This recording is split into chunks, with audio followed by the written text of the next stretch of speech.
दोस्तों, ये बात मैं पर्यवेक्षक की तरफ से, चूंकि मैं आवास पर्यवेक्षक हूँ, ये बिल्कुल स्पष्ट करके कह दे रहा है कि गर्दन रहे या कटे, हाल में कम नहीं है क्या कि हमारा गर्दन उतार लेगा, क्योंकि हम गलत नहीं है, हमने चोरी नहीं किया है। हम आपसे अपना हक मांगने आ रहे हैं, तरीके से मांगने आ रहे हैं। अगर आप हमें उंगली करेंगे, अगर आप हमारे में लहू लुहान का भावना लाएंगे, खूनी संघर्ष करने को मजबूर करेंगे, तो हमारे में वो क्षमता है कि हम वो भी करेंगे। ये नहीं हो रहा है। जब आप 2 साल का काम 2 दिन में करवा सकते हैं, क्या हमारा इतना बड़ा मांग नहीं है? 16 सूत्री नहीं, आप 4 सूत्री भी पूरा नहीं कर सकते, 1 सूत्री भी पूरा नहीं कर सकते। अगर आपकी नीयत सही है तो आप उस निश्चित रूप से आज ये जो जनसलाह आपके सामने में दिख रहा है, ये संपूर्ण हमारे आवास कर्मियों की आवाज़ है।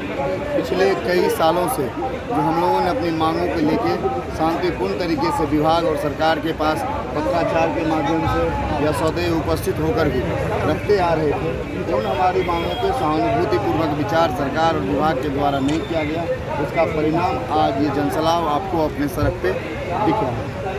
लेकिन आखिर कारण क्या है? एक ही कारण है, सम्मान, चाहे सम्मान हमारे वेतनमान का हो, चाहे सम्मान हमारे अस्थायीकरण का हो, चाहे सम्मान हमारे अनुकंपा के लाभ का हो, चाहे सम्मान हमारे सुरक्षित भविष्य का हो, चाहे सम्मान हमारे पंचायत में, प्रखंड में ईमानदारी से, इज्जत के साथ, प्रतिष्ठा के साथ काम करने के लिए संघर्ष करने का हो, चाहे सम्मान पंचायत में बैठे हुए दलाल, बिचौलियों, गुंडागर्दी करने वाले आपराधिक तत्वों के लोगों से निपटने की हो, इन सारी मांगों को हम लोगों ने बराबर सरकार से रखने का काम किया है और उस पर सरकार ने अभी तक भी सहानुभूतिपूर्वक विचार नहीं किया। इसीलिए आज हम लोग यहाँ पे धरना प्रदर्शन कर रहे हैं। सर, आप लोग जो है मार्च की भी बात कर रहे हैं, घेराव की। सारा कार्यक्रम आप लोगों के बीच में समय समय पे रखा जाएगा। हमारा जो भी यहाँ पे कार्यक्रम का रूपरेखा तैयार है, हम लोगों के संगठन के माध्यम से, अभी हर चीज़ों को डिस्क्लोज कर देना मीडिया में सही बात नहीं है। हम लोग अपने तरीके से कार्यक्रम को आगे बढ़ा रहे हैं। आप मीडिया बंधु को भी समय समय पे पता चलते रहेगा कि हम लोगों का अगला क्या सब कार्यक्रम है। सरकार कहती है कि सबका साथ सबका विकास, फिर भी आप लोग के साथ भेदभाव आपके साथ में है ना। अगर आपके नज़र के सामने में है, अगर सबका साथ सबका विकास होता तो आज हम लोग यहाँ पे रोड पे अपने विकास के लिए धरना प्रदर्शन नहीं करते रहते।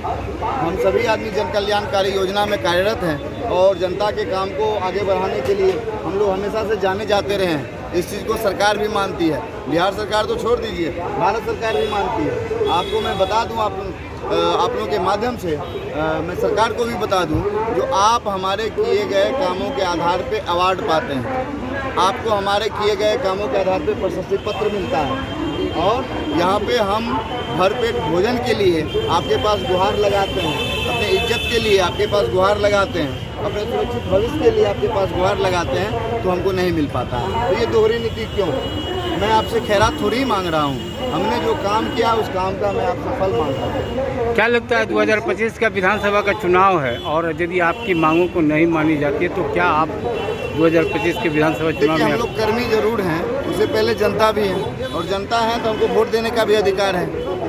तो जब सरकार वोट बैंक का खेल ही खेलती है, जब सरकार को वोट बैंक ही चाहिए, जब सरकार वोट बैंक के आधार पर ही जनता और कर्मियों को चुनती है, तो मैं सरकार को आप लोगों के माध्यम से ये बात बताना चाहता हूँ, जो हमारे 6000 आवास कर्मी और प्रत्येक कर्मी के घर में कम से कम 10 वोट की जरूरत है, उसे आप जोड़ दें। और हमने जो 11 साल पंचायत में पसीना बहाया है, जिन लोगों के लिए हमने काम किया है, जिन गरीबों को झोपड़ी को महल बनाया है, वो क्या हमारी बातों को नहीं मानेंगे? क्या वो हमारी बातों को नहीं सुनेंगे क्या? तो सरकार इस चीज़ पे गौर करें। वोट अगर आपको चाहिए तो वोट हमारे पास भी है। अब बात आ गई है एक हाथ से लो, एक हाथ से दो। आप मुझे सम्मान दें, मैं आपको वोट दूंगा। सीधी सी लड़ाई है। परिचय क्या है? लेकिन शशि शेखर यादव, प्रदेश अध्यक्ष, सगासा संघर्ष समन्वय समिति, बिहार। Thank you.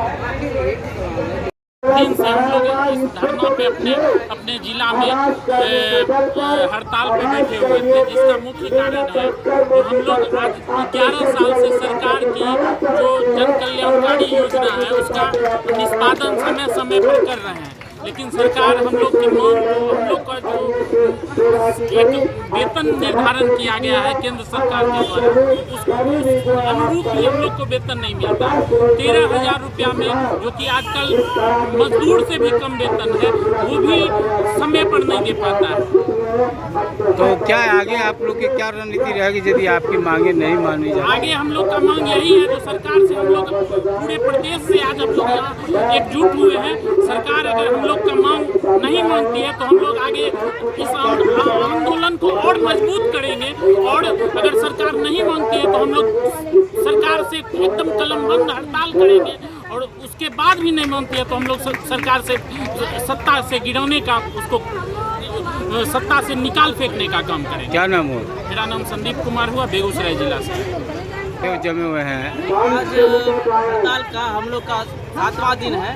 पिछले 6 दिनों से हम लोग अपने अपने गृह जिला में अनिश्चितकालीन हड़ताल बैठे हुए हैं, और पूरे प्रदेश का आज 26 और 27 को 2 दिवसीय धरना प्रदर्शन पटना जिला में कर रहे हैं। सरकार से हमारी यही मांग है कि हम लोग को सम्मानजनक वेतन दे और सेवा स्थायीकरण करें, क्योंकि पिछले 13 वर्षों से हम लोग इस कार्य योजना में लगे हुए हैं। सरकार की जितनी भी महत्वाकांक्षी योजना है, तो सभी महत्वाकांक्षी योजना को हम लोग सोच समय सरकार पूरा करती है, लेकिन सरकार हम लोग के साथ एकदम सौतेला व्यवहार करती है, जो कि अभी तक हम लोग सह रहे थे, आप सहने वाले नहीं है। सरकार सौतेला व्यवहार करती है, सरकार कहती है सबका साथ सबका विकास, आप कहते सरकार हैं तो कहती है सबका साथ सबका विकास, लेकिन हम लोग साथ कहाँ कर रहे हैं। सरकार का एक चल रहा है अमृत काल, अभी हम लोग लग रहा है विषकाल चल रही है। हम लोग के लिए 13,000 रुपया में आजकल के महंगाई के दौर में कैसे अपना जीवन यापन कर सकते हैं, कैसे बाल बच्चे का अपना पेट भर सकते हैं, माता पिता कैसे लेकर चलते हैं, शिक्षा, स्वच्छता और ये सब जो मूलभूत है, रोटी कपड़ा और मकान, वो सब हम लोग के 13,000 नहीं बोलने वाला है, कभी नहीं पड़ेगा। ये आम जनता भी जानती है, सरकार भी जानती है। क्या आपका परिचय हुआ? मेरा नाम आयुष कुमार है, बेगूसराय से, ग्रामीण आवास है।